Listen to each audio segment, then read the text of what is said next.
All right, welcome to the Sports Guys. We have a special program for you tonight. Rob had this idea. He wanted us to come to you guys and talk to you about the class of 2026 for the Hall of Fame in NFL football and look at the five guys, look at their careers, talk about their accomplishments. And also we're going to talk about a couple of the guys who came really close to getting in but didn't.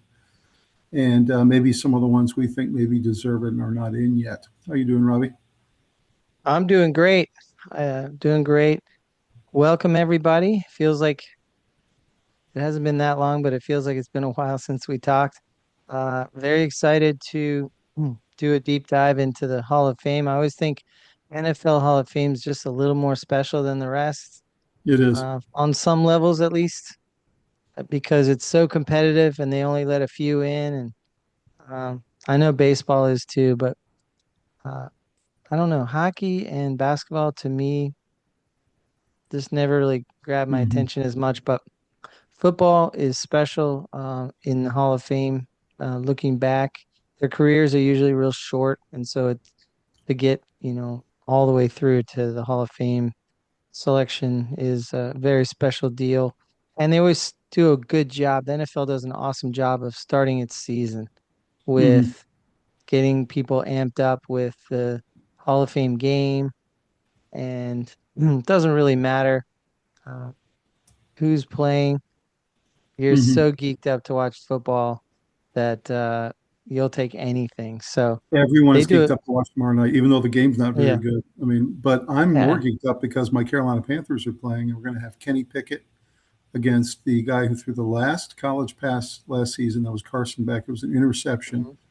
and then the season was over in college. And he very might possibly be the first ever to throw the last college pass the season before and the first NFL pass the next season. It's never been done before.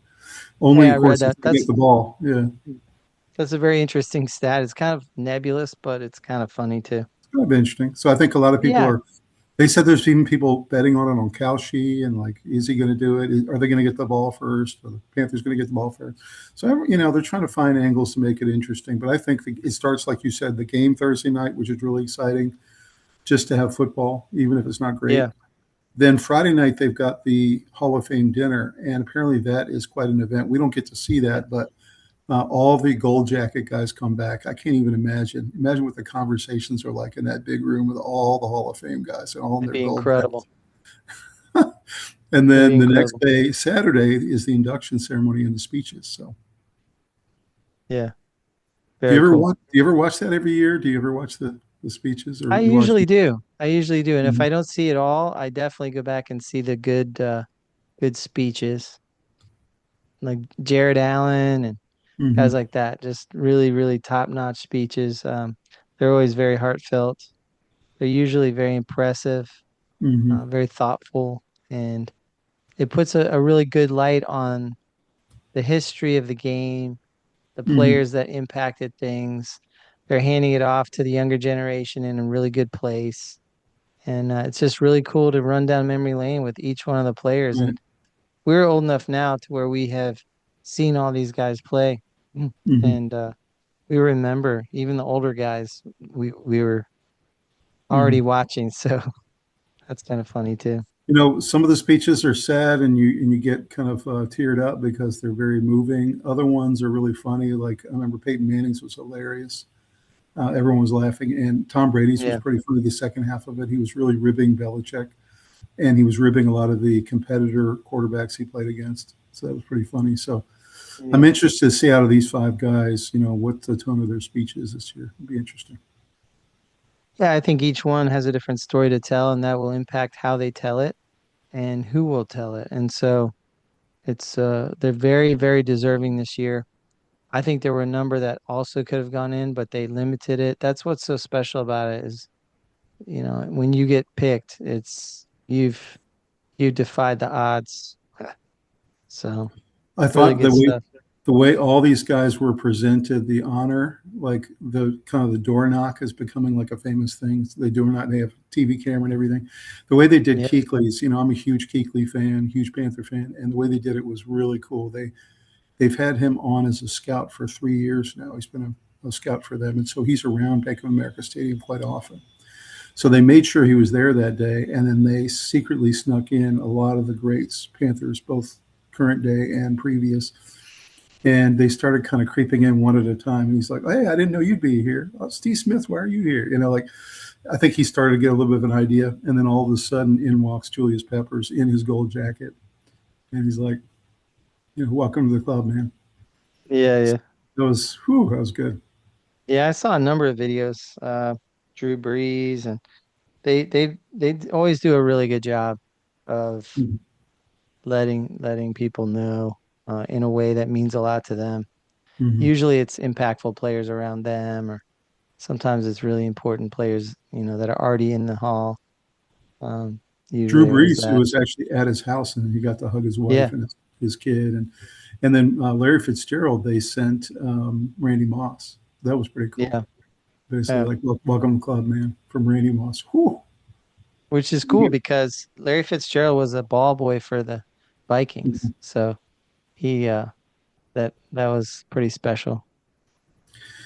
So, any of these guys hit you right away when you look at this class? Anybody that just stands out immediately? I mean, they're all incredible players, of course, but who do you immediately point to?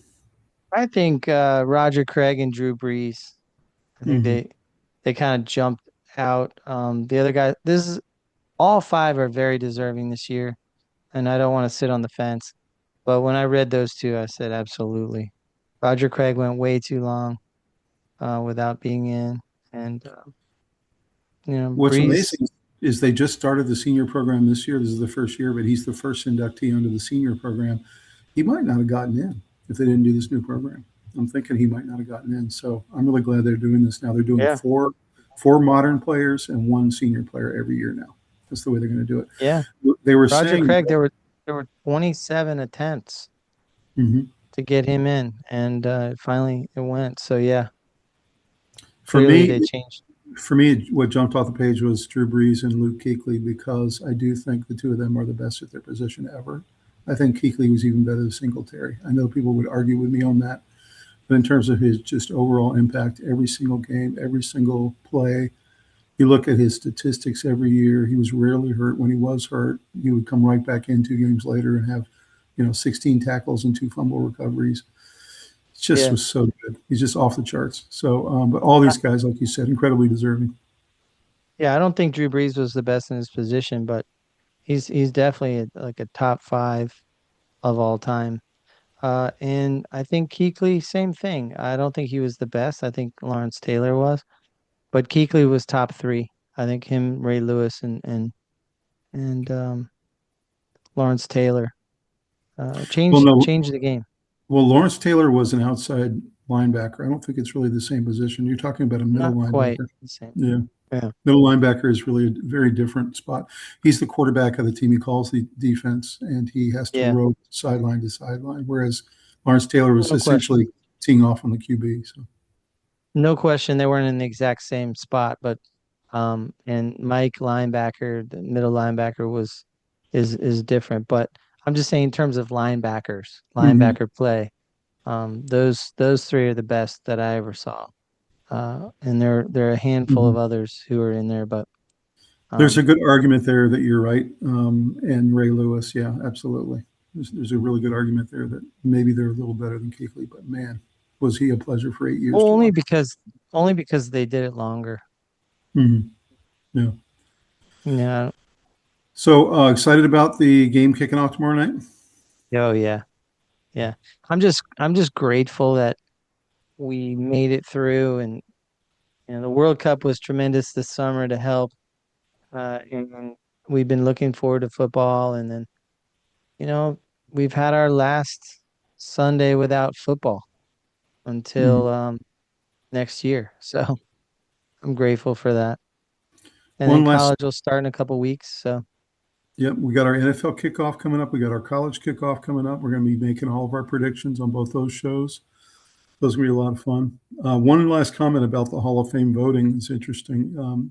Some years ago, they were letting 8 to 10 guys in, and there was apparently a bit of an uproar. It was about 10 years ago or so. They had a big uproar from the guys who were in saying that you're cheapening the yellow jacket. You got to make it more exclusive. You really do. And so that's when they went down to the 4 plus the 1 senior, was to really try to make it exclusive again, to make it really, really hard to get in. And any thoughts about that, about the thought that 10 was too many a year? I like it. I like that they've trimmed it down. I think it was starting to dilute a little bit, and I think that you can't just go in because you're a good player. You had to change the game somehow. You had to impact the game, win extra Super Bowls, score an outrageous number of points through field goals, or you had to do something spectacular to get in. You couldn't just be a really good player, you know, have Mm, nice stats over a long career. That's not quite Hall of Fame. Hall of Fame is they were an all-time great. And mm, that means that your record stands up for a while, you know. Um, and whether it's number of tackles, games where you had receptions, touchdowns caught, touchdowns thrown, running back yards, you have to be one of the best of all time to be in the Hall of Fame, I think. And so I think they made that realization that when you're letting in 10 a year, you're starting to get guys that are just good players. it's getting diluted. A guy Yeah. like my guy Steve Smith for the Panthers also. He almost got in last year, got 71%, didn't hit the 80% threshold, and then this year doesn't even make the final 7. So it's just so hard to get in, and I think that's good. I want it to I be that will way. say that there is a price for the exclusivity, and that is the really great player who's on that bubble Hmm. of being, did he change the game or was he just a really great player over a Hmm. period of time? Um, like Terrell Davis, Hmm. 2 amazing seasons. Should he be in? Should he not be in? Another guy this Um, year almost made it but didn't was Terrell Suggs, and I think he's a great player, but I think he's right on that border. I'm not sure he'll make it. I yeah. think he's going to keep Did coming he in close. change the way the game is played? Hmm. Did he impact the game in terms of Super Bowls? He kind of did, though. He kind of did. And a guy I like don't know. Adrian Peterson's another guy who's right on that fence, and they're wondering whether he's going to get. He's kind of like the Yeah, Steve Smith, I'm not sure. because you look at his stats, he could be made an argument that he deserves to be there, but he didn't have any really big playoff runs. He didn't make a huge impact in the postseason. Right. He's right there, man. I don't know. He might get in, he might not. Yeah, those are the guys that you take your time with. You don't just throw them in there. The guys who should go right in are guys that are no-brainers. They change the way you defend. When you go to defend, there's a couple players in the league right now that are automatic. You know, Myles Garrett is automatic. They Yep. have to figure out where he is for them to figure out their blocking schemes. Aaron Donald. Aaron He's, Donald, he's same be a thing. first timer. Yeah. Guys like that change the way a defense plays against your team. One player makes that kind of impact, they're a Hall of Famer. Lawrence Taylor, Reggie White. I mean, these Yeah. are first time. There's no way you can vote against them. Probably got Brian 100%. Urlacher. Yeah. Yeah. Tom Brady. Yeah, it's exciting. Well, let's go dive into the profiles on each of these players. We're going to also look at their stats, and then we're going to talk about the guys who just came really close. Should they have gotten in? And we're going to talk about, are they going to make it in, or some of them might not. Some of them might slide back as more and more guys get considered every year. So here we go. Yeah. Well, let's do a shout out to our sponsor tonight, and that is Jersey Mike's. They've been along the ride with us on the Sports Guys from the very beginning. We've really enjoyed everything about our partnership with them. Robbie, what do you think of Jersey Mike's? Love Jersey Mike's. Our family loves to eat there. They are the best in terms of lunch options. We always stop there after games. We have dinner there. Staff is always friendly, really, really efficient. The wait is never too long, but they're making it fresh right in front of you.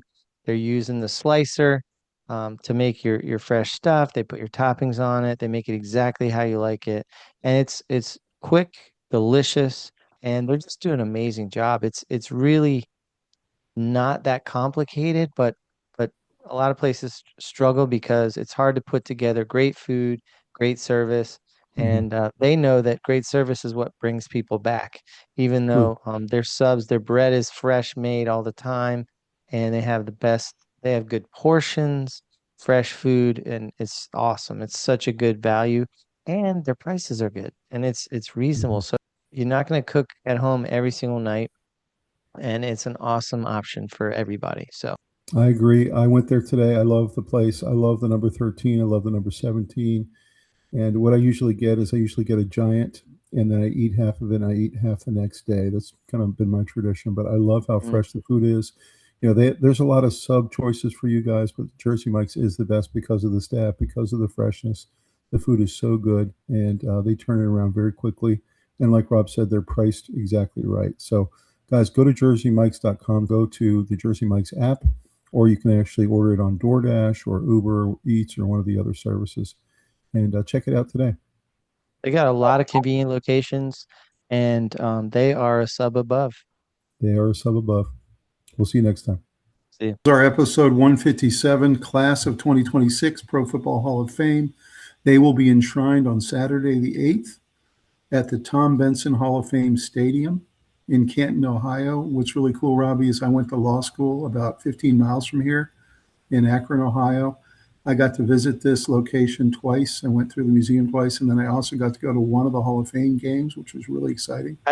I think you took me to one of them, didn't you? I did. Yep. We Yeah, saw I went to visit you up there. it was the Chiefs, and I think it was the Chargers, maybe. It was something like that. It was not a very good game because neither team was very good at that time, but really exciting to see this every year, this location that I've become very familiar with over the years. So a lot of fun. So let's Yeah. talk about the five guys who got in. Drew Brees, New Orleans Saints. Larry Fitzgerald, Arizona Cardinals. You and I were just talking the other day, Robbie, how we got to see him when he was a senior at Pittsburgh play our University of Virginia Cavaliers in a bowl game here in Charlotte, North Carolina. And who knew at that time? We knew he was a great player, but we didn't know that he would get drafted in the first round, that he'd go on to a Hall of Fame career. We suspected he'd be good, but I don't know if we really knew he was going to be that good. Luke Kuechly, of course, one of the greatest middle linebackers in NFL history, played a very short 8 years. Those of us who are Panther fans wish he'd played longer, but understand that he wanted to keep his faculties. Played with absolute reckless abandon and played in a style that really limited his career for sure. Adam Vinatieri, the most clutch kicker in NFL history by far, with 4 Super Bowl rings. And then we talked about Roger Craig got in via the senior program, 28 long years, and he finally gets in. He also has 4 Super Bowl rings. So thoughts about this class overall? Quality. Quality. These guys all deserve it. There's nobody who got sort of in there because people liked them or reputation or anything. These guys were impacting the game on epic levels. They all deserve it, and I was very excited. And it blows my mind that Roger Craig wasn't already in. I know. That's incredible. Well, he kept falling short by just a couple percentage points, I I mean, know, just but it's year just after year. mind-boggling. I know. It's interesting. 20, Drew Brees 27 is times they tried to get him in, and he that's failed. so Unreal. Drew Brees is second all time in almost every passing category, including passing yards. When I was looking at his stats, I had no idea he was that high in almost every category. I mean, he Yep. really lit the record books up with both of his teams, especially the Saints. Larry He did. Fitzgerald, same kind of thing. Most impressive Arizona Cardinal of all time. Luke Kuechly, 7 out of 8 years made the Pro Bowl. Was Defensive Player of the Year, was Defensive Rookie Player of the Year, had a lot of incredible Yeah. accolades, went to the His Super first Bowl. his first year is the only year he didn't get Pro Bowl, and it was because he got Defensive Rookie of the Year. So That's he won right. everything he could. Right. That's right. Yeah. So he brought a lot of hardware home, and he just was such an unselfish player. I've never seen a linebacker who could go sideline to sideline like this guy. It was just unbelievable. He could run down running backs. So Adam Vinatieri, of course, makes the 2 clutch kicks in the Super Bowl to win both. What an incredible, unfortunately, one of them was against the Carolina Panthers. But what an incredible run he had with the Patriots, winning 3 rings with them. And then he wins one also with the Colts and with Peyton Manning. So what's your take on Vinatieri? You think he's the greatest ever? Greatest kicker I ever saw. I think so. Yeah. Most clutch, most impactful. Yeah, And then he we, won 2 Super Bowls on last yeah, second kicks. right, right, absolutely. And then Roger Craig, we talked about what an incredible player. He was the first ever, and actually Marshall Faulk was the second ever to get 1,000 yards rushing, 1,000 yards receiving. He was that big a weapon out of the backfield. He was just kind of unstoppable for that 49ers offense. So what an incredible Yeah. class this is. Let's talk about Drew Brees in detail. He was born in 1979. Robbie, he's 10 years younger than me. I Mhm. don't know how to feel about that. Went to Purdue Crazy. University. He was a little undersized, and that's what amazes me about his achievements. He was 6 feet.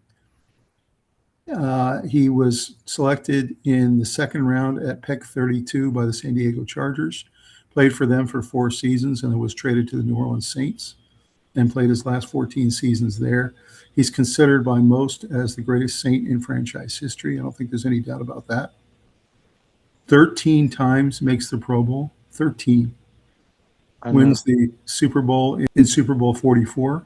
He was the winner of that and also the MVP of that Super Bowl.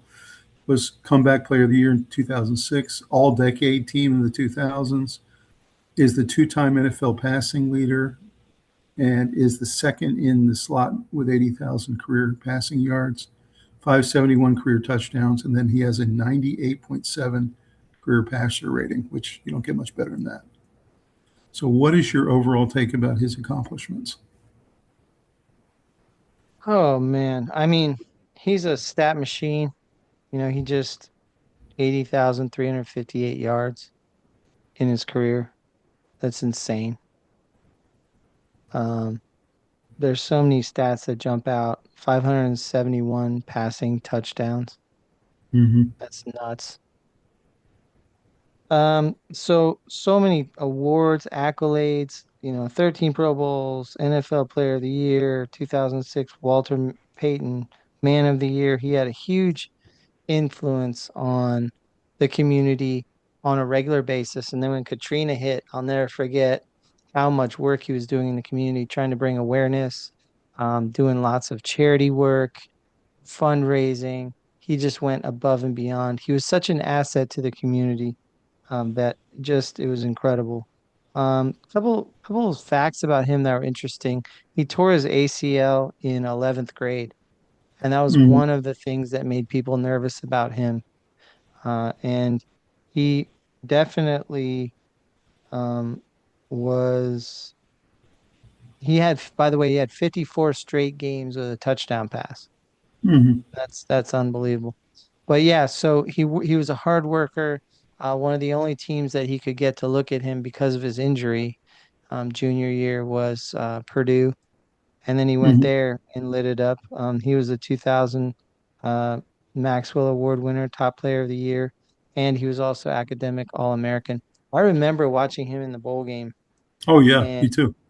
and he was lighting it up. And I And I remember was thinking thinking, to he's myself when I good. watched it. I was thinking to myself when I watched that, how did he get to Purdue? Why was he not at Michigan or at USC or at Ohio State? And I think it's because of what you talked about. I think it's that ACL tear. That's why he ended up at a lower end Big Ten school. Yeah. Yeah. So I mean, there's a lot of facts that are interesting about him. He became really good friends with Roger Staubach and Archie Manning. So he's kind Mm-hmm. of an old soul. He was friends with these old mentor quarterback types instead of the younger guys that were his age. He's befriending these 50s, 60s, 70s year olds. And that's just interesting.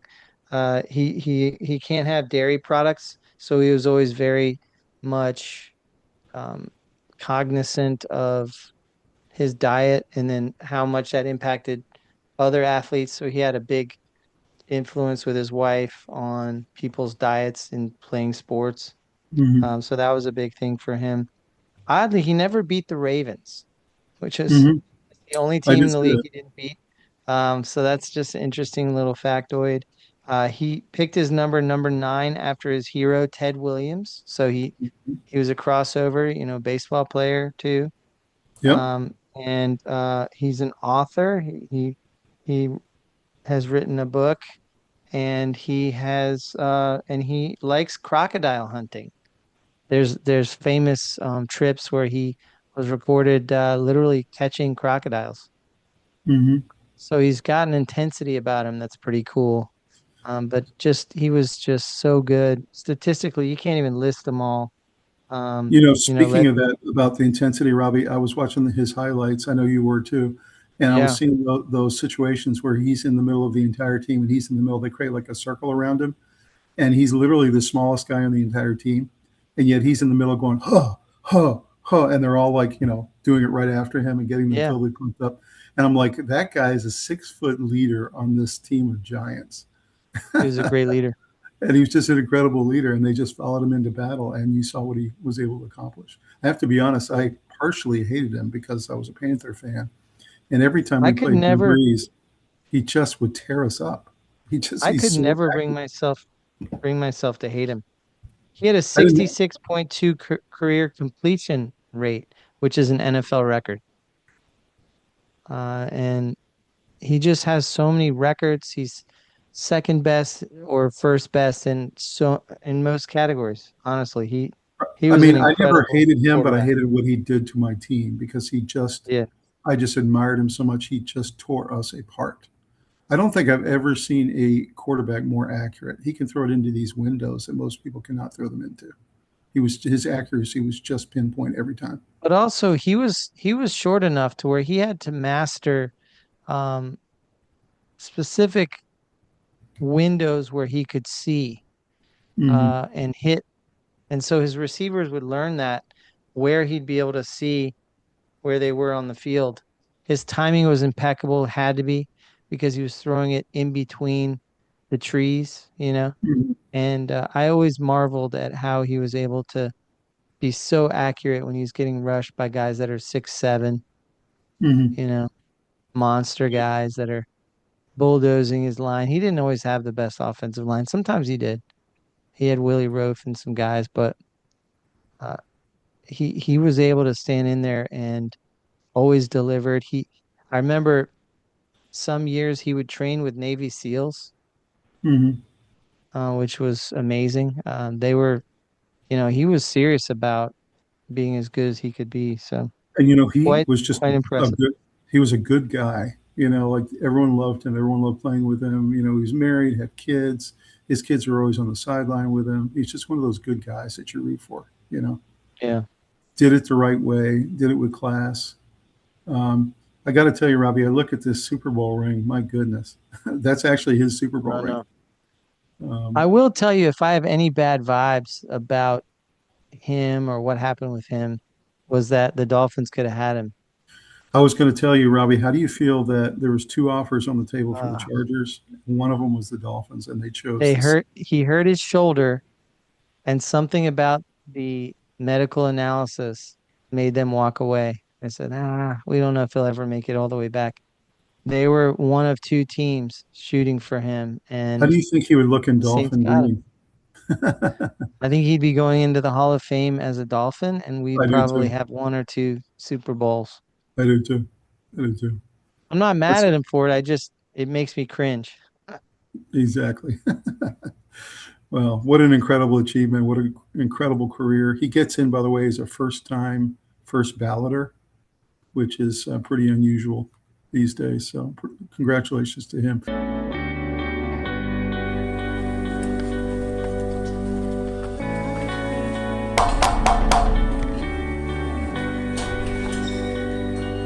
Drew Brees, welcome to the Pro Football Hall of Fame class of 2026. You deserve it, man. You're awesome. It's just so much gratitude, so much reflection on my career and how I ended up here and just all the people that were a part of that journey and just how grateful I am for all of them. I've just had such a respect for the game and for those who have played it that I think the approach that I've always taken is I have to do right by them. Like the way that I play the game is representing the guys that came before us. And it's also continuing to position the game for everybody that's going to come and play after us. And for the very first time, Drew Brees, HOF 26. That's what you miss the most about the game, is you miss people that you had a chance to share it with. And I think what the Hall of Fame does is it brings you back into the locker room. I'm honored to be a part of it, and now I carry that sense of responsibility to continue to push the game forward and make it even better for those that come after us. This is his stat line, Robbie. You look at his 20 seasons with the 80,000 yards, and you look at this 2009 season there. He had a good year, 43-88, 34 touchdowns, a 109 passer rating. That's the year he won the Super Bowl. Then 2 years later, after he wins the Super Bowl in 2011, he has the greatest season of all time. You know, they talk about Joe Burrow had the greatest college season of all time. Yeah. This is a season that has never been matched. 5,476 yards passing with 46 touchdowns. Has 110 passer rating. It's the single greatest passing season of all time in the NFL. And it's not close. Amazing. So those are the This years. is what I'm talking about was when totally at his peak. there are some quarterbacks that had good careers, and then there's guys that are changing the record books. He was changing the record books. The guys who change the record books should be in the Hall of Fame. Yeah, that's right. So then you look, what's amazing is 4 years before that, he had a 5,000-yard season. Then he's got one 2 years later in 2013. That's another 5,000-yard season. Then he has one in 2016 as well. Yeah, it's unbelievable. So, I mean, he has 4 or 5,000-yard seasons. It's insane. No, he had 5. Okay, 5. 5, yeah. Yeah. So he had 5,000-yard seasons. That's 25,000 yards right there. Anything else you see in the stats? No, they tell the story. I mean, he was a great leader. That's what you couldn't see in stats, but he was tough. I don't ever remember seeing him talk junk or anything. He was really good for the community, well deserving, changed the record books, took his team to very consistently high levels, and then occasionally got them all the way up. But he's the Super Bowl champ. So, they talk a lot about, I think maybe one of the most important stats for a quarterback these days is completion percentage. And you look at that column right there, early in his career, he was kind of inaccurate. And then he just got better and better. And then he got to his first 70% completion percentage year, 2009. That's the year they won the Super Bowl. Then in his, all-time season, 71%. And what I couldn't believe, I looked down in his career, his last couple of years, he was at 72, 74. I know. He got more accurate over time. He did. It's unbelievable. He did.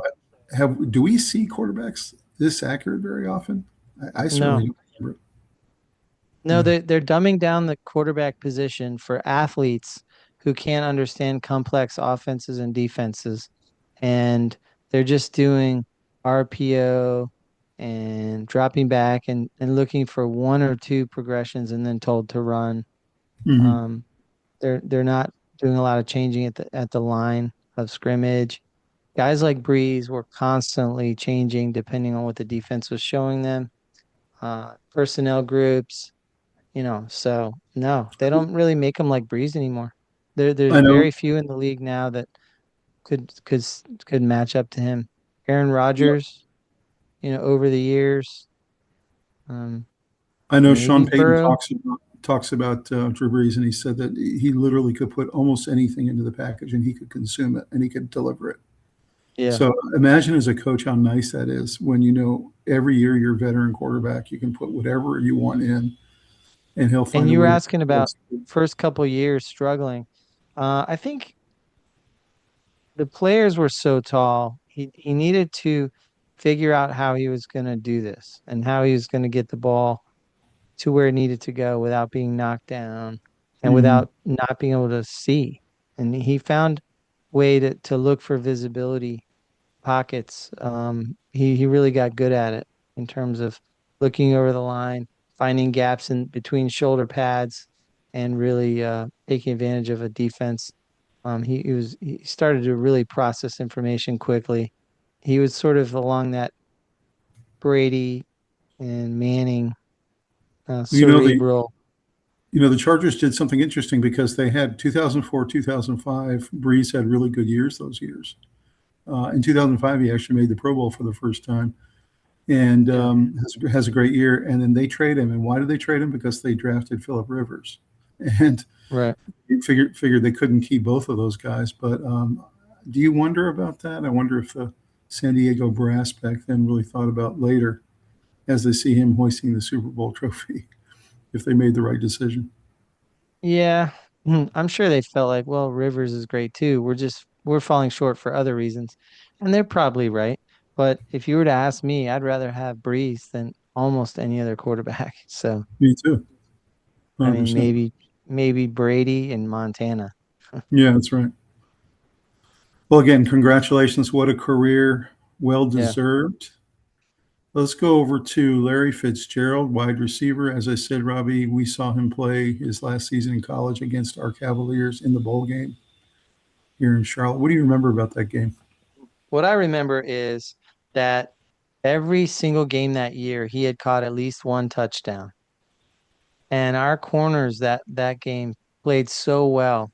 They shut him out. And that had They not really happened did. all season. And I was really proud of those guys. I But was too. it was, think how spectacular of an achievement that was, that holding him out of the end zone was noteworthy And winning the game. and winning the game. Yeah, it was impressive. So he's born August 31st, 1983 in Minneapolis, Minnesota. He goes to the University of Pittsburgh, has a stellar career, was an All-American. Hmm. Gets drafted in the first round at pick number 3. I didn't realize he was that high, Robbie. I knew he was first round, but he was the You third know what pick. I had forgotten until I went into my notes? He was the Heisman runner-up. Yes, I forgot that. he He was was number incredible. 2 in the voting. He was also 6'3", 218, so he was kind of the prototypical size Yeah. for an amazing wide receiver. And really, I remember watching him his entire 17-year career with the Cardinals. He really was everything that, they were hoping Marvin Harrison Jr. was going to be. He was everything that Right. franchise needed. He was a Super Bowl finalist, unfortunately losing the Super Bowl, but had the greatest wide receiver playoff run in NFL history with 30 catches, 546 yards in just the playoff run, 7 touchdowns in 3 games. I know. And in that Super Bowl, he had 2 touchdowns. I know. He was So unbelievable. he did everything he could. He also was in the Pro Bowl 11 times. Hmm. He was first team All-Pro 1 time with his 96 catch year. He was the All-Decade Team 2000s, so he was in that just with Drew Brees as well. And then he is number 2 all-time in receptions with 1432. Hmm. And he's number And 2 in receiving. receiving yards. So he's right behind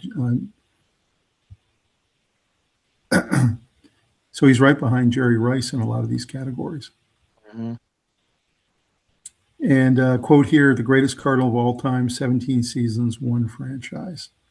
So what's your take overall on Larry Fitzgerald and his entrance into the Hall of Fame?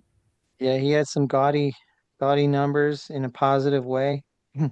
He had a franchise record receptions, 1432. He had receiving yards, 17,492, and 121 touchdowns, which is unbelievable.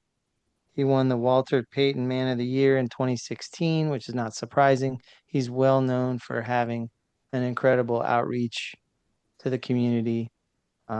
He's a one-team guy, real loyal, very, very committed to the community that he was living in, and that made him wealthy and generational wealth and all that He stuff. had a couple of years there with the Cardinals, Robbie, where he was unstoppable. You couldn't cover him. Yeah. So I thought it was really But I will say the most staggering statistic in his career is that he had 41 tackles and 29 drop balls. So after an interception, he tackled a player 41 times. That usually meant that the ball was poorly thrown to him, so he was close to the guy who intercepted it. And he only had 29 drop balls in his career. So he had more tackles than drop balls. That's unbelievable. amazing. What a That's stat. unbelievable. And what an honor for Randy Moss to come give him the honor that he was going in. think that was a really He cool grew moment. up in Minnesota and went and was a ball boy for the Vikings. Right. So that's where he had a Moss connection.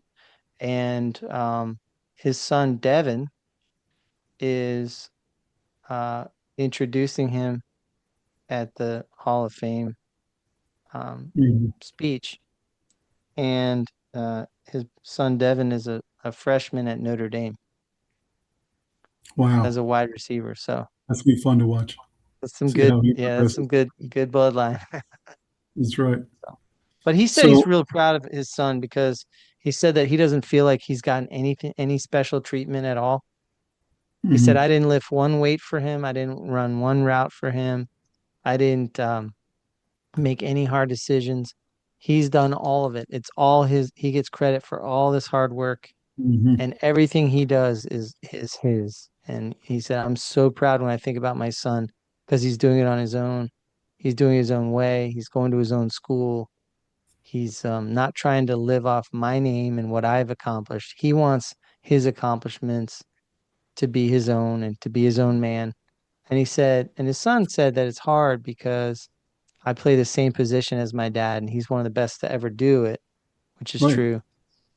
But I think Devin has the right mindset, which is I'm just going to try and carve out my thing and be the best I can be. And maybe I'm never as great as my dad, and that's okay. Doesn't Mhm, matter. I'll be the best I can be. And then right. that's good enough for me. So that's It's got cool. the right mentality. Yeah. Yeah. So don't you think every franchise in the NFL, all 32 of them, would love to have a Larry Fitzgerald wide receiver one? I mean, he's No really the question. prototypical receiver that Yeah, I every mean, he franchise. was he was basically unstoppable. Um, he was the hardest worker on the field almost all the time. He ran incredible routes. He was muscular. He there was an incident where Anquan Bolden he came up behind him and tried to like wrestle with him when he was a rookie. And Anquan Bolden just flung him off. And he said that's the first time he felt like real NFL man strength. Mhm. And he said he knew he needed to get back in the weight room and kind of make his body a little But different. And so that's he true. that was a big moment. But do you know what John Gruden said this week about Fitzgerald and him going in? He said he turned himself on the second half of his career into a really great blocker. And he said those guys who learn how to block as at wide receiver are so incredibly valuable, especially in the running game. So he's like, you have to realize he goes into the pros already great, and he became greater at his NFL career because he learned how to block and he learned all these different techniques. Yeah. So, so that's some cool testament from John Gruden, who's also a legend.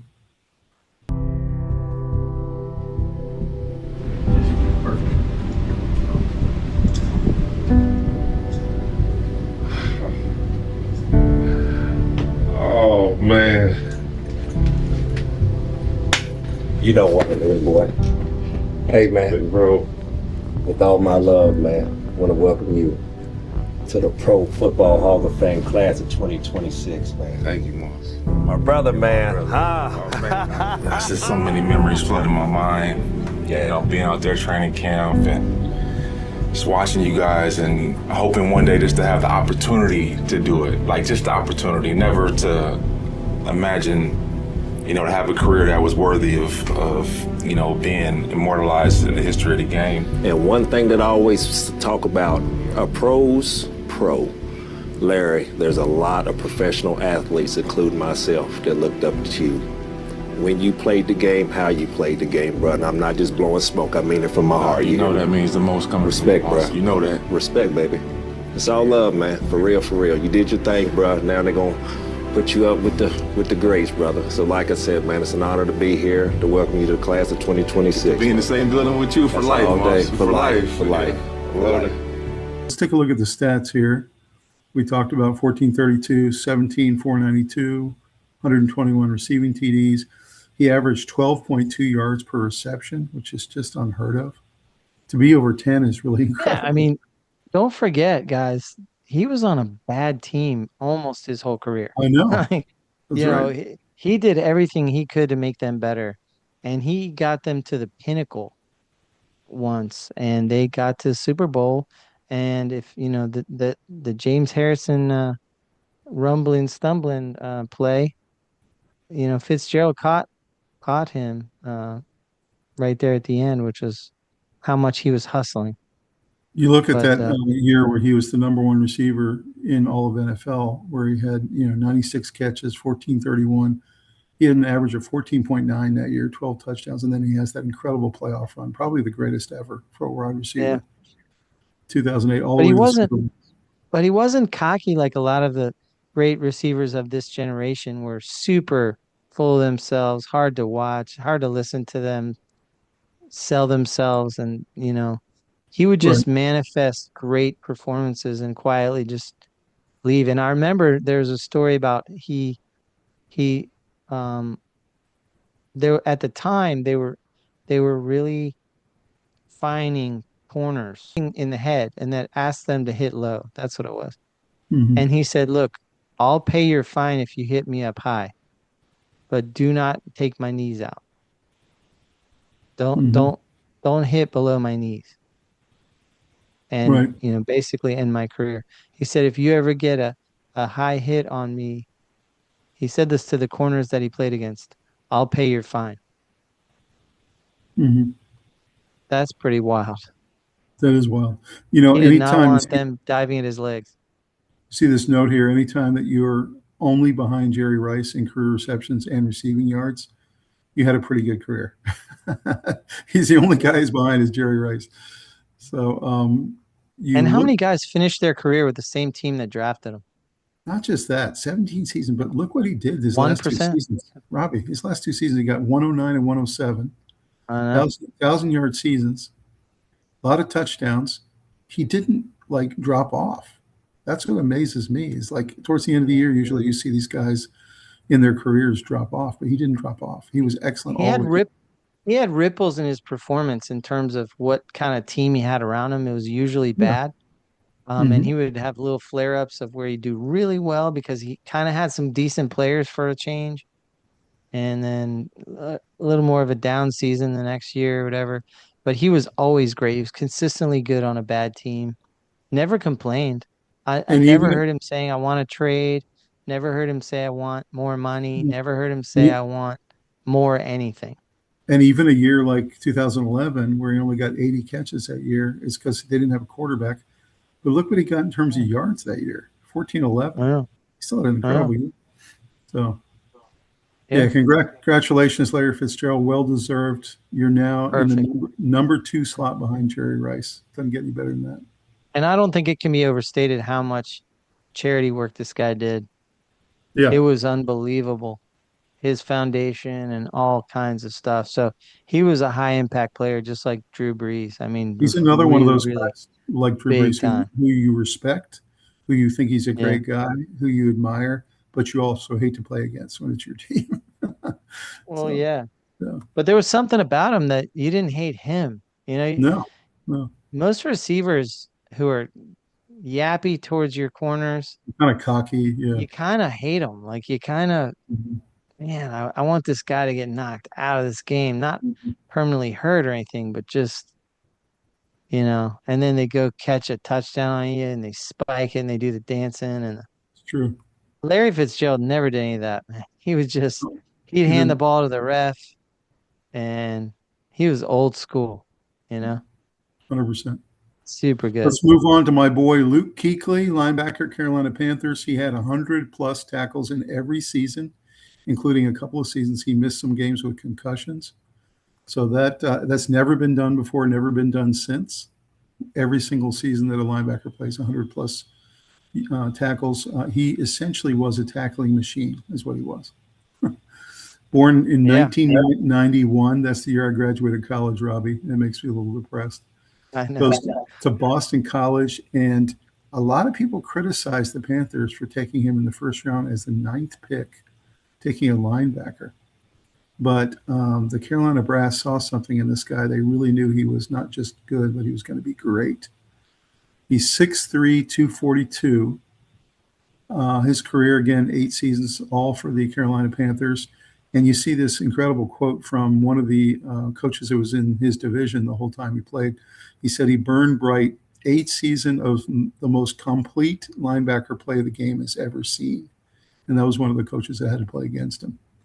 And the reason he said that, he said he was not just a tackling machine. He had a lot of interceptions. He was incredibly disruptive. He was a great pass rusher. And you see some of his accolades here up to the right, the 2012 AP Defensive Rookie of the Year. Then the next year wins AP Defensive Player of the Year. And he's the only player to ever do that as a linebacker, to win Defensive Rookie of the Year and then the next year win Defensive Player of the Year. 5-time first-team Pro Bowler, and then 7-time Pro Bowler total. So thoughts about Luke Kuechly, his career, and I know that when he retired in 2020, we all were shocked because he was only 28 years old. Yeah, not shocked. I mean, he had really taken concussions. I'll tell you, there's a couple interesting stories about Luke Kuechly. First of all, in college, he led the nation in tackles his last 2 years. Mm-hmm. I heard a scout talking about him, about how he was there to see a different player. And he kept hearing this guy's name. Luke Kuechly make the tackle. Luke Kuechly made the tackle. Luke Kuechly made the tackle. They said, "Who is this guy?" Like, he had no idea who he was because it was pretty early in his college career. And the scout said he turned all his attention to this guy that the commentator just kept calling out over the loudspeaker because he just kept making tackles. He's a tackling machine. That's what he is. Tackling machine. There's a couple stories that come to mind that he's funny because he was an innocent, kind of minded, sort of nerdy He was. Yeah. player who was an absolute animal that they had to account for all the time. And He was different in between the lines. He was. He was different. Mm-hmm. He carried an Ernie doll with him from Sesame Street. Always, like, to every game and on the road and everything, because it was his good luck thing. A little teddy bear, like Ernie doll. That's the mindset. Was kind of juvenile sometimes, but cerebral and ridiculous. He had Aaron Rodgers said that he's the smartest player that he's ever faced. Mm-hmm. I remember so many videos. Go check out videos of his workouts, where he would take a stack of and jump up on like workout pads, yeah. And he would jump, and they were like higher than your head. He was an incredible athlete. He was an incredible athlete, incredible cerebrally. I remember there was on the radio, I heard someone telling a story about how they had just gone to practice, and he was laying the lumber and hitting everything that moved. And he was just destroying people and all over the place. And the offense could never figure out how to trick him in any way. And then they came out from practice and it started raining. And he stood under the overhang and just was staring at his car. And they're like, "What are you doing?" And he goes, "It's raining. I don't want to get wet." What? I know. After what we just saw? Some interesting anecdotes. Anecdotes about him. Cam Newton said that he'd never seen someone study film like him. He said he actually would embarrass Cam Newton all the time because he was watching so much more film than Cam Newton was, and he's the one who should be watching that much film. And so he said he was just a complete film nerd. He was in the stadium, first one in, last one out.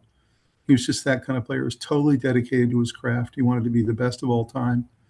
That was his goal, and he was just that dedicated to what he did. It was amazing. I saw interviews of all kinds of players. Devin Funchess, a young wide receiver for the Panthers, said that he corrected him one time on his route. Kuechly told him that he ran wrong and that he needed to go deeper, so he was giving Funchess advice on his route running, and that's insane because he's a wide receiver. It's because he just watching the film. Yeah. And several coaches used to joke about how he was like Peyton Manning at linebacker. He was. He would just bark at the line, "Hey, it's going to be a left sweep. Watch out for, a pulling guard," whatever. Well, he's always, A lot of opposing quarterbacks and coaches would comment all the time that he must have been like in their practice room because He knew every play that was coming, and he knew what hole to pick.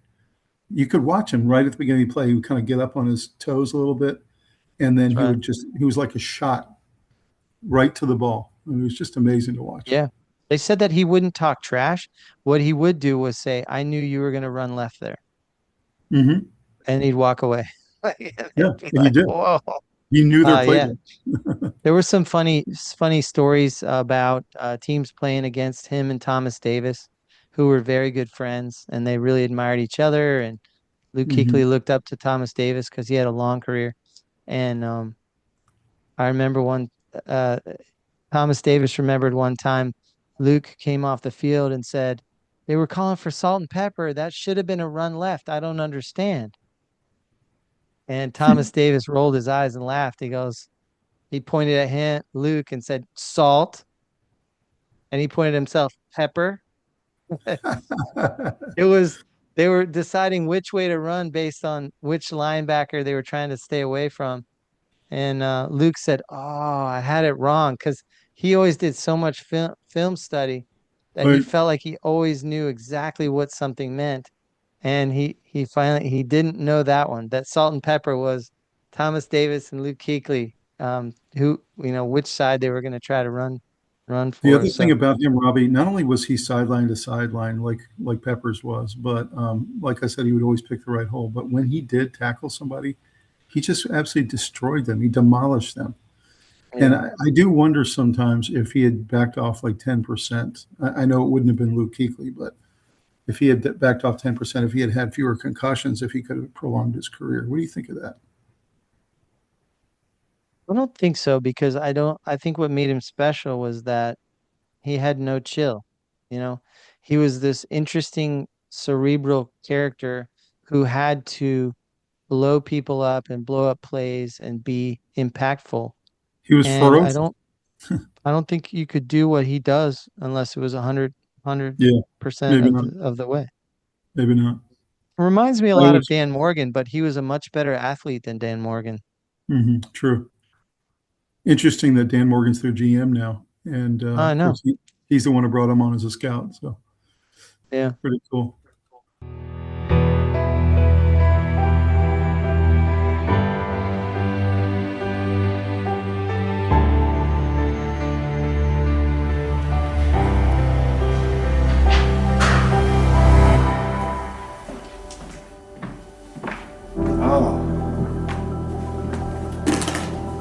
What's up, Pap?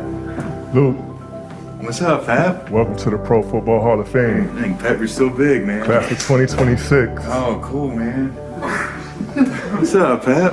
How are you, man? Congratulations, man. Appreciate it.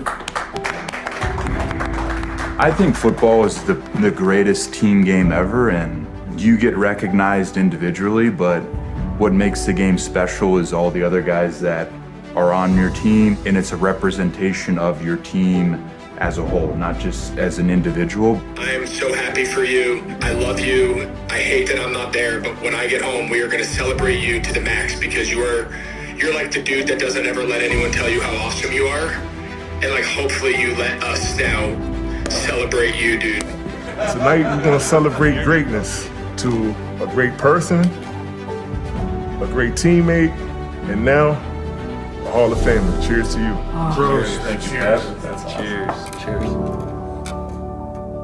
Career highlights here. You can see the 8 seasons. Incredible. Look at all the solo tackles, all the assisted tackles, his total tackles. He had the most tackles in his first season, 164. Really astounding. Over 1,000 tackles. And we talked about some of the things there. Can't even imagine if he had played 3 or 4 more seasons what he might have done. But he also won the Art Rooney Award. What else do you see in the stats? Butkus Award winner 3 times. Mm-hmm. He was just consistently good every single year he played. He never had a down year. And look at all the interceptions. I had forgotten about that, how many interceptions he had. He went a while into his career where Thomas Davis said, keep staying at it, you're going to get them. Because Thomas Davis felt like Luke was going to have a lot of interceptions in his career, because he always knew where the ball was going and where the play was going. But somehow interceptions eluded him for a while, but he Mhm. still ended up with 18 interceptions in his career, Right. which is a lot. I mean, And some of them huge ones in big games, like playoff games and huge things. games. And it was usually because he knew exactly where the ball was going. He had watched the tape.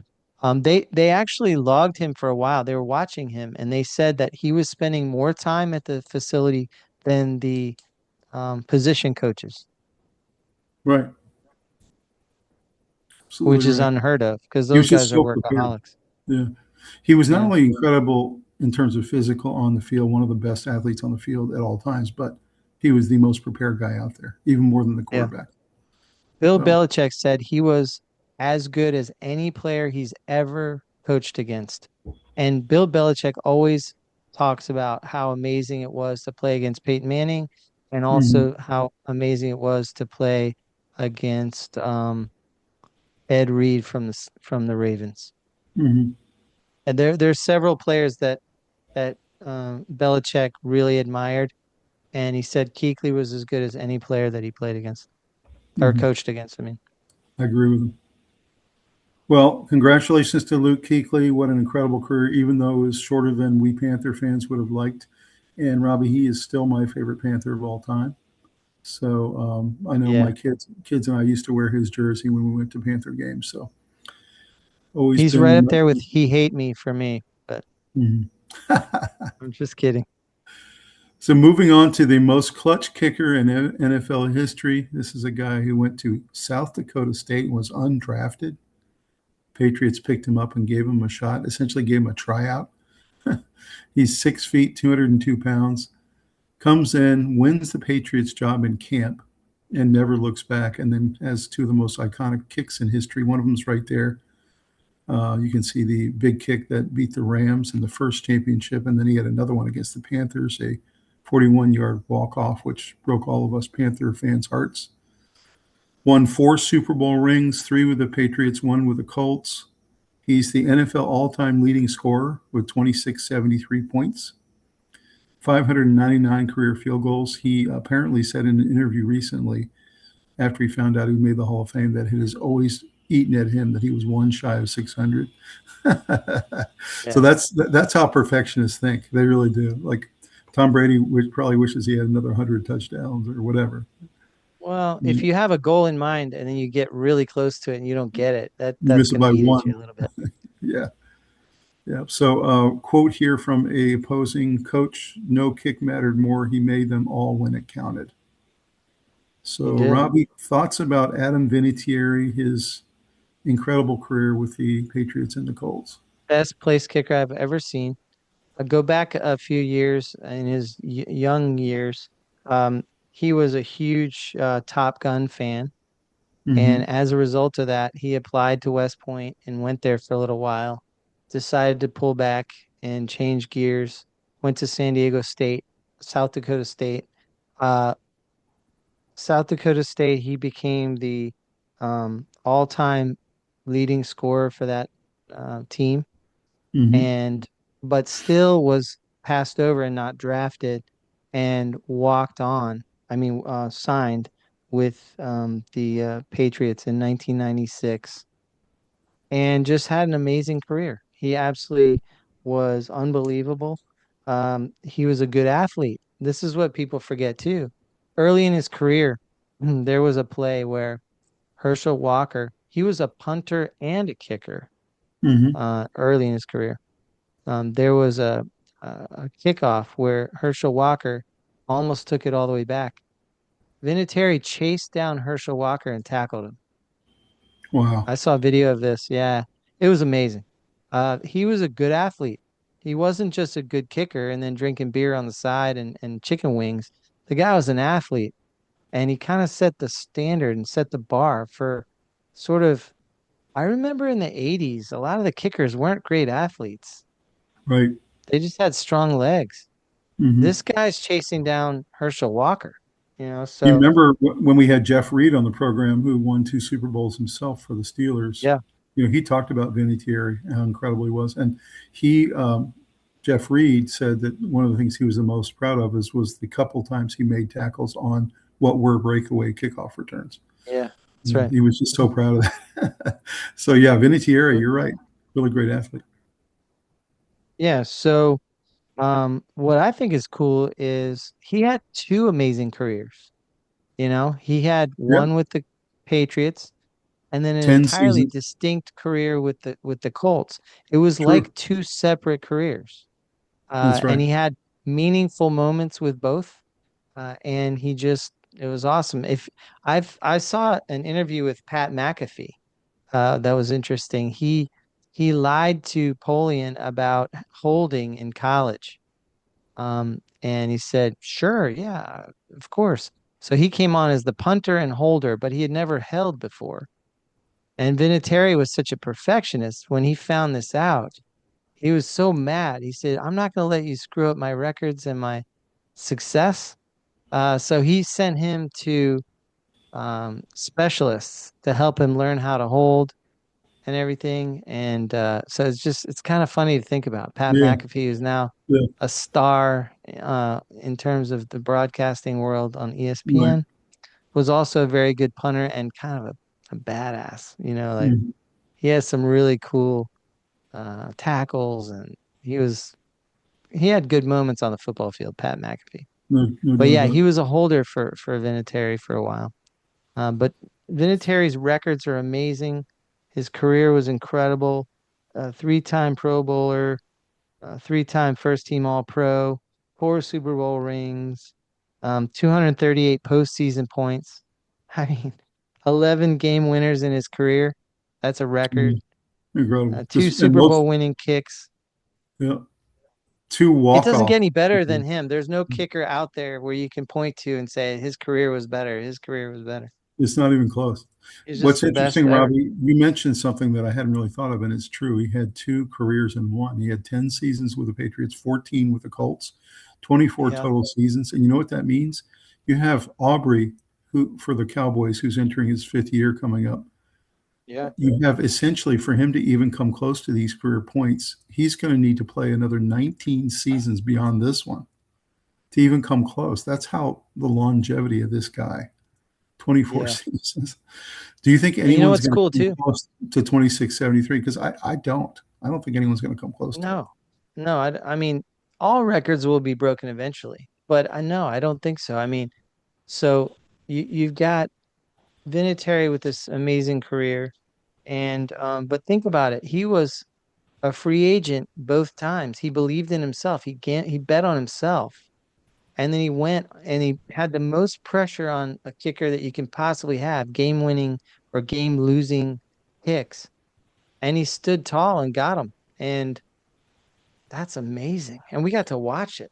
So he decided to be inducted as a Colt. Why do you think that is? Because I know he spent a little bit more time there, but he had a choice. I can't speak to that, but I think it kind of speaks loudly to how he felt things ended in New England, how he was treated maybe in New England. I don't know. Maybe I have it wrong, but I haven't read anything anywhere where there's bad blood. But if you make that move, you're making a statement. Mm-hmm. You're making a statement that you have more love for the Colts. He was born your year, 1972. So that's kind of interesting. That's wild. Yeah. Let's go.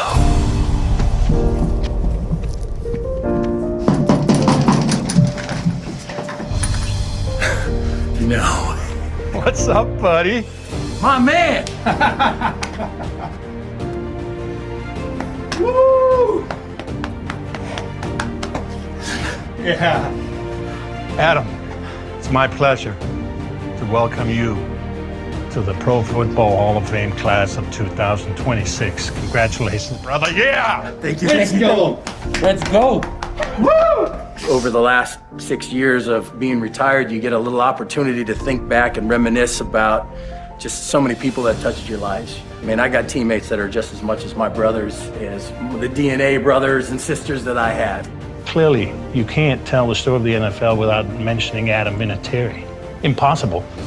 I don't want him to look at me as, oh, he's a kicker. He's this quirky guy that sits on the sideline all practice long. I wanted him to go, hey, man, this guy cares, and he wants to win as much as anybody does. I just watched I watched Morton throughout my career, and I was like, man, he's the top of the pedestal, right? Like, we all try to aspire to be just like him, and so if you're the one to knock on the door and let me know, It was my honor. Incredible. It was my honor. Congratulations, Adam. Well deserved. Welcome to the Pro Football Hall of Fame. Cheers, buddy. So looking at his career stats here, we talked about field goals made, total points all time, 87% made, which is a really good rate. The 4-time Super Bowl. And then I look at his breakdown in terms of under 40 yards. He was essentially automatic, 96.7% under 40 yards. 40 to 49, he's at 83. And then 50 plus, he's at 62, which is also pretty good. 62% made over 50 yards. But long field goals were not big back then. No, not really.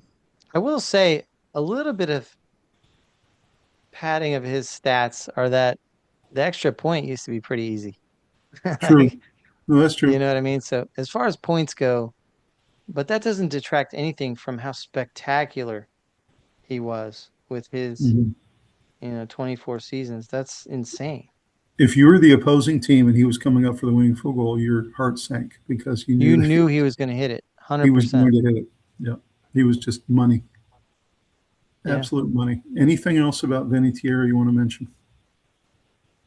Just he was involved in some of the, great games of all time. The Tuck Rule game against the Panthers, hitting that one.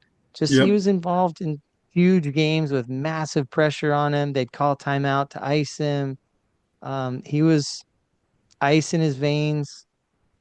Incredible athlete, hard worker, perfectionist, and good athlete. And that, that's an amazing combination when you're strong mentally and physically. I think about the dichotomy of him hitting both Super Bowl game-winning walk-off field goals, and then you think about the Bills kicker who was wide right, and they still talk about that one in Buffalo. Like, just the fortunes can change on just one kick. You have an entire game. The entire season is based on one kick. That's right. Amazing. Yeah. Congratulations, Adam Vinatieri, the best to have ever done it and the most clutch kicker of all time, for sure. Yeah, he deserves it. Last guy here is under the senior program, 28 years to get in, way too long, and Rob, in my opinion. Roger Craig, he had a historic first in 1985 with the first player ever with the 1,000 yards rushing, 1,000 yards receiving in the same season. The only other players to do that are Marshall Faulk and Christian McCaffrey. They're the three guys who've done it. So it tells you how hard it is to do that. And he did it in a time when, there were a lot of players on that team that were getting the ball, including Jerry Rice. So Not just that, but he played a position that wasn't done. No, that's right. That's exactly right. He just got the ball so much for them. He was so critical to their offense. Yeah. He was born in 1960 in Iowa and went to the University of Nebraska. He was picked in the second round at pick 49. He was 6 feet 222, so he was pretty solid. And he was quick. They said he wasn't blazing fast. He was quick. He was a little bit. He was pretty fast though. He was a track star. Fast, but I think that his first step that people had just never seen anything like. He was like a lightning bolt. He ran track at Nebraska, and he was also a fullback and a halfback. So he had power, and he had speed and hands. So he was like a dream. He was Christian McCaffrey before Christian McCaffrey came along. That's right. So Joe Montana said this down below here, and apparently he's going to say this in the testimonial on Saturday. The template for a modern running back: blocking, rushing, receiving, and dominating.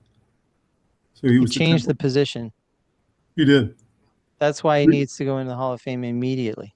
He had 3 rings with the 49ers, 1984, 88, and 89. Those were great teams, by the way. The 49ers, my goodness. He played with both Joe Montana and Steve Young, which is a cool thing that he got to go across 2 quarterbacks. 4-time Pro Bowler. He was in the NFL All-Decade team in the 1980s. So, Robbie, your thoughts about Roger Craig finally getting in? 27 attempts at getting him in is absurd, but that's life sometimes. I watched a lot of video on him over the last week, and it all came back. All the memories came back of watching him carving up defenses. bulldozing people into the end zone. You know what? He bulldozed, and he catching, also was catching majestic. passes. Did you notice that? He was What? majestic sometimes, and he would bulldoze Yeah. sometimes. He was both. Yeah, there were times where he looked like Walter Payton with the high stepping and the gliding. There were Right. times where he was lowering his shoulder like a fullback. There was times where he's flaring out and catching the ball. He was a weapon, and like I have no idea how he's not in the Hall of Fame, but now he is. So he was Yeah. so important to their Super Bowl runs, and they were such a dynasty, and they were, man. And our team was good back then, the Redskins, and San Fran was just better than everybody else. And they were saying that offense, you had Joe Montana under center. Okay. You have Roger Craig in the backfield. You have Dwight Clark at tight end. You have Jerry Rice at wide receiver. I mean, and John Taylor. And John Taylor. Yeah. I mean, they had a good offensive line. Who do you defend? They had a good offensive line. You couldn't even get to Montana. Good Lord. Yeah. Those are some teams back then, man.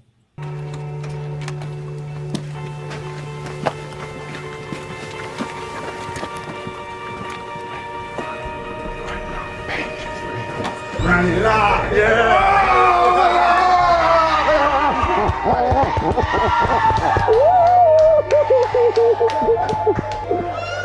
What's up, baby? Welcome to the 2026 Hall of Fame, bro! Yeah! Just, man, just take a moment. Just take a moment. Think about the history of your family. My family, look at this. I know. They got my back. I know. Always got my back.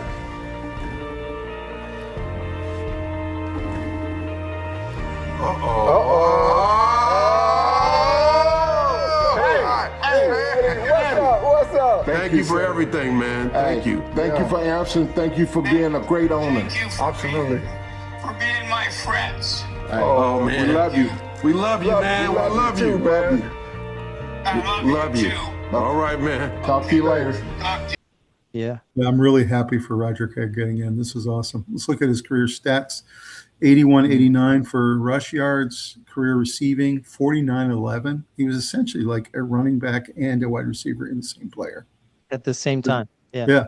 13,000 yards from scrimmage, 56 touchdowns, and of course the 3 times Super Bowl champ.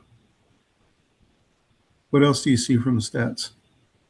Just that he changed the position. And so that I think when a player, it doesn't have to automatically change the position to be one of the greatest ever, but it certainly helps when you have to redefine how you defend somebody and how you defend a position. Lawrence Taylor changed the position. Roger Craig changed the position. These guys are amazing. And just think about the stats. I mean, he was putting up 1,000-yard receiving and rushing, and the defense knew it was coming. I know. They couldn't do anything about it. I know. They couldn't do anything about it. He was so explosive. It was incredible. Yeah. Look at the rushing year he had in 1988, 1502. Yeah. On 300 carries. And then that was a San Francisco record. Yeah. And that was another Super Bowl year. And then 89, same thing, another 1,000-yard season. So what an incredible career. Really happy for him. The senior inductee, the first one ever. I really like that program that they're going to do 4 and 1. I think it's a great way to do it. You have to have been eligible for 20 years or more to be part of the senior program. So hopefully that'll get some of these guys in that are really deserving but never made it. Well, let's look at a lot of memories watching. It is. Let's look at some of the guys that were really close to making it but didn't quite get in. And the reason they didn't is because let me talk a little bit about the voting here. So you see there the 80% threshold is required. You have 550 sports writers and broadcasters that get to vote. All of those 550 get 5 votes each, and there's 7 finalists. So you get to vote on 5 out of 7 finalists. And so essentially you've got to get, out of the 550, you have to get a little over 400 of their votes to be considered for the Hall of Fame and to actually make it in. So a lot of these guys got a lot of votes, but didn't quite make the 80% threshold. So first one is Eli Manning. He was the closest, almost made it. This was his second year of eligibility. What's your thought on Eli? Should he be in? Should he have made it in this year? I think the first four guys will probably make it in at some point. I don't think any one of those four should be, why aren't they in first ballot? They should be first ballot or anything like that. I mean, Eli, I think just what he did in those two Super Bowls was really special and puts you in a kind of a special category, beating not only Tom Brady twice, but beating the perfect Patriots that one year. You know, but at the same time, I don't think his stats really jump off the page in a way that, Well, I mean, his passing yards certainly do, but and that's why he didn't get in his first 2 years. He was eligible because I think that he's right on that border. I do think he'll end up getting in, but he wasn't a first timer like his brother, I think. And I think that's right. I think If you look the at five that his- got the five that got selected this time are no-brainers, and all of these guys have an argument for and against. So, Mhm. you know, I I hope not all of these guys get in. I think we would be back in that mess of diluting. I think Eli will get in, and it may even be next year. I mean, he was that close this time. He got in the Yeah. 70s in percentage. What about Frank Gore? I really like him. I like his career. He had a lot of yards. He rolled up a A lot lot of of yards. He But was he- around for a long time. But I don't know if that Um, gets you in. I'm not sure. That's what I'm saying. I'm not sure. Like, I think first, did they change the way football is played? Did they change their position? Did they change the way defenses play against their position? I definitely don't think he did any of those things. I think he And was a did good he do player. Not a anything great player. special other than stay around a long time and rack up a bunch of yards? Was he a great player? Absolutely. He But was I don't know if he was very. Hall of Fame. I don't even know if he was a great player. I think he was a very good player. He was very productive for many years. And he is third all time in rushing yards. That is true. Yeah. I don't know. That's a good argument for him. I think he's going to be very close for a long time. He may end up getting in one year, but I think he's going to keep falling a little short. That's just my opinion. Yeah. What about Terrell Suggs? Same thing. I look at his career, really outstanding. He did have 132 career sacks, which is really good. I think he's fifth Yeah. all time. He had a pretty nice, long, consistent career. Yeah. Again, do you think though, he did he- is worthwhile getting in, do you think? I don't know. Probably not. Not one of the greatest of all time at his position. Yeah, because I mean, he's not Reggie White. He's not Lawrence Taylor. I'm not even sure he's J.J. Watt. Very, very good player, though. I don't know. I think he's going to be like Frank Gore. I think these two will be considered every year, and they might just keep coming up short a little bit. We'll see. We'll see. I think they both have some reasons to think they might get in, but what about Torrey Holt? Yeah, I mean, they revolutionized offenses a little bit. Greatest show on turf was pretty spectacular. And six-time Pro Bowl. I mean, he's pretty close. He had a Super Bowl win, so he's Yeah. got a ring, 12,000 receiving yards, six-time Pro Bowler.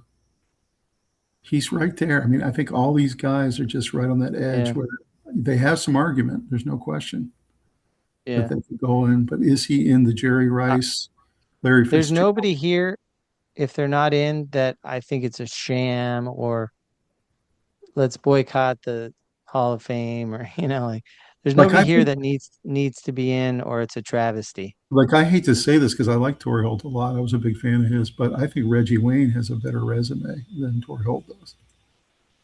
He has a lot more yards, Super Bowl champ, six-time Pro Bowler. He was second in the MVP race twice as a wide receiver, which just doesn't happen. I think they're both kind of the same. They both Mhm. were spectacular, part of very legendary offenses. I think defenses had to account for him a lot, which tells me Hall of Fame. Defense had to account for not only Torrey Holt, but Oz Hakeem and the greatest show on turf and Marshall Faulk. So I think they were part of offenses that changed the way defenses played. So, maybe, but the rest of the guys. These guys, let's just put it this way. All these guys have really good resumes. I'm not discounting them. Yeah. But I think Reggie Wayne will end up getting in. That's just my feeling. But just like Torrey Holt, he's right on the edge. What about Jason Witten? I feel like if there was anybody on this list other than Eli Manning, I think he should go in. I think Jason Witten has that kind of career. 11-time Pro Bowl. 11 Pro Bowls is pretty impressive. They all have an argument for themselves, right? But I mean, he was the best tight end a couple of those years in football. And I hate to say that because, I despise the Cowboys, but he was a fantastic player. I don't know if he changed the way defenses played against the Cowboys. Mm-hmm. You can see why he's being considered, right? I mean, they always had a good tight end, the Cowboys, and you had to take that into account. But I don't think he did anything special to warrant special consideration. What about 11 Darren Pro Woodson? Bowls is incredible, but what about Darren Woodson, 3-time Super Bowl champ, all-time tackler for the Cowboys? He was a great player. He was. I personally think he should be in Hall of Fame. I don't know about that. He might eventually get in via the senior program or something like that because he's been eligible for a while. But I don't know. I feel like both of these Cowboys have a pretty good case. What about Willie Anderson? He was a dominant right tackle, 4-time Pro Bowler, 10 seasons in Cincinnati. A lot of people felt like he was the best right tackle in football his whole career. Keeps coming up short. Not sure. Maybe. Then there's Jari Evans. He was the center for Drew Brees for all those years, 6-time Pro Bowler, won the Super Bowl with Drew Brees, was clearly one of the best offensive linemen in football for a long time as a center. Yeah, I mean, I think when you get a center who's exceptional, he's worth considering. I'd say he's 50-50. Mm-hmm. Okay. Then you got Kevin Williams, who is the guy who just lost out to Roger Craig in the senior category. He's been eligible for a long time. Was a dominant interior lineman, had 11 seasons at defensive tackle, 6-time Pro Bowler. Was part of that purple curtain, I guess they call them. Really, really great player. Unfortunately, a couple of these guys we didn't get to watch, so it's kind of hard to comment on them. But when I look at his highlights, he was an incredible Who didn't player. we get to watch?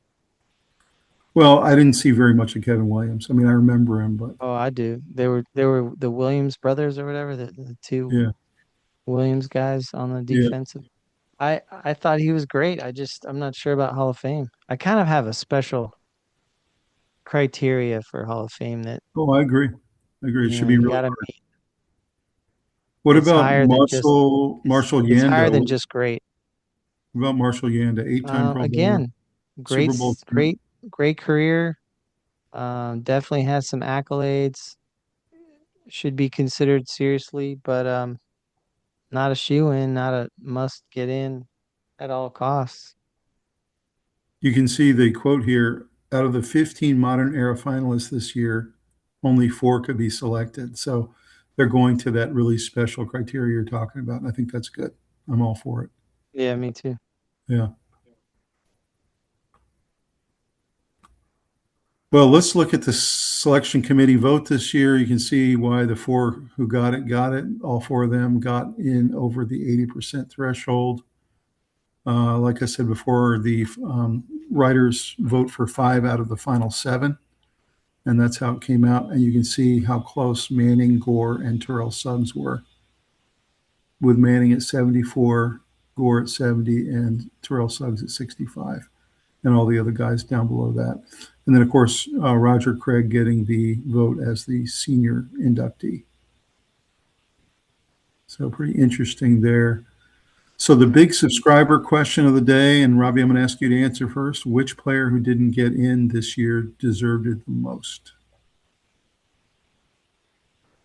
Oh.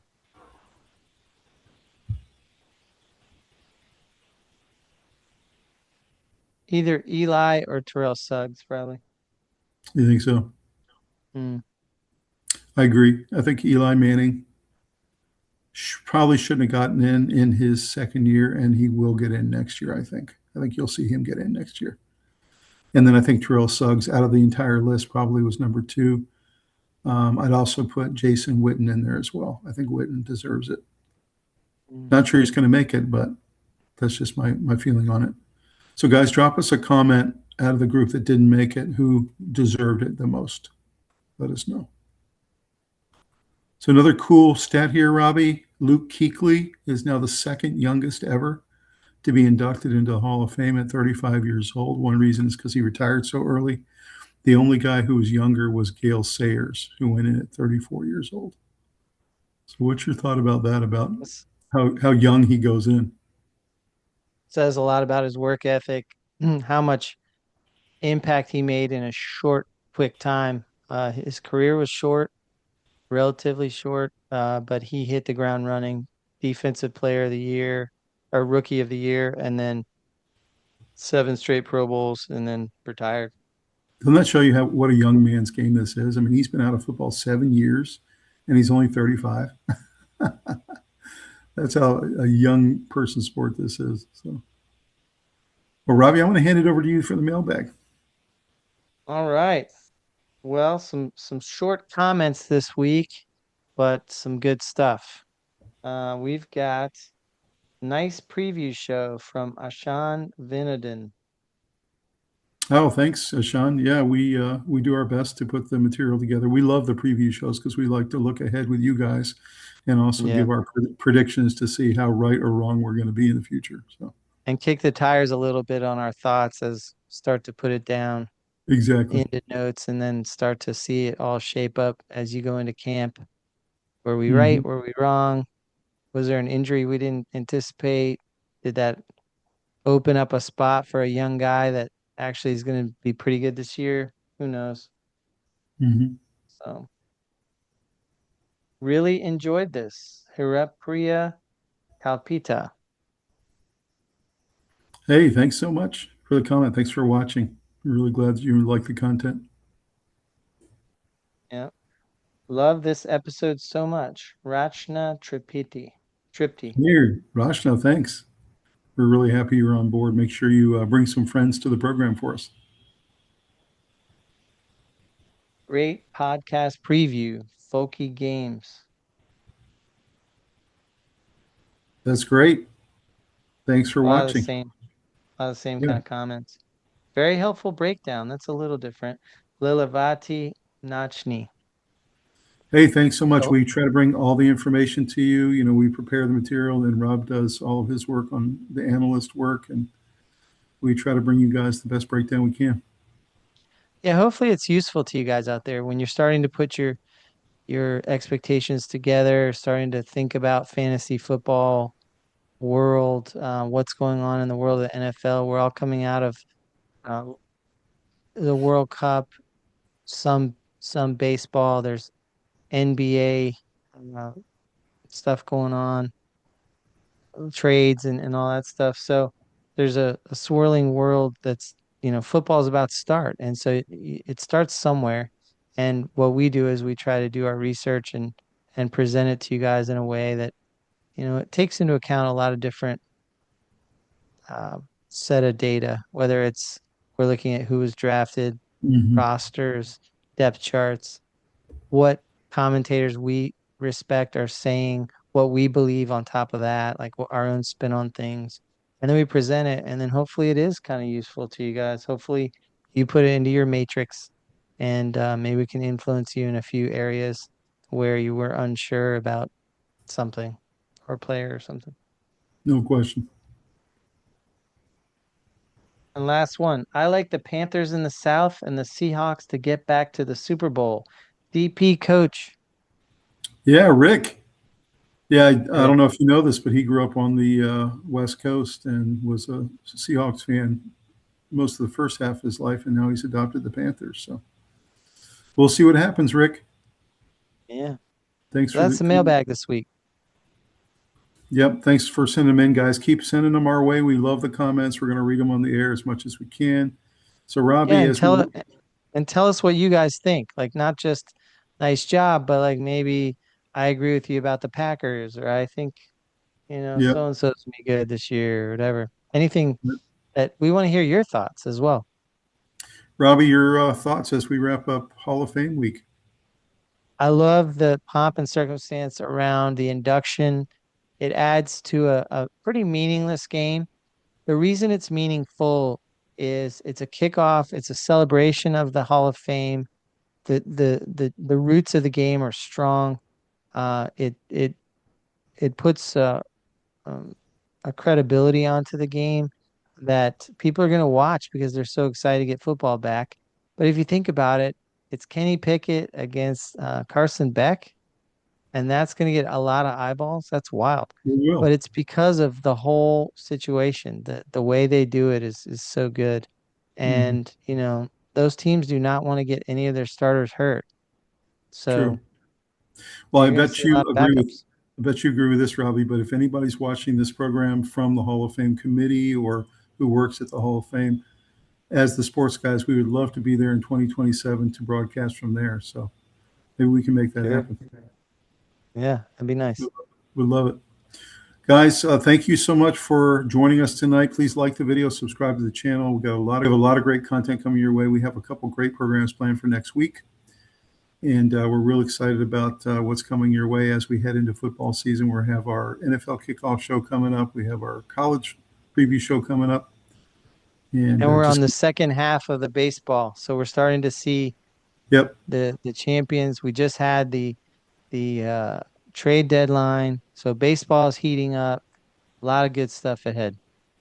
Yep, and then we of course also are going to be bringing you our experience from our summer vacation as a family. So that's going to be a fun episode. So look for that. Yep, we like to mix in some travel channel. Guys, we'll see you next time on the Sports Guys. Have a great one. Thanks for joining us. See you.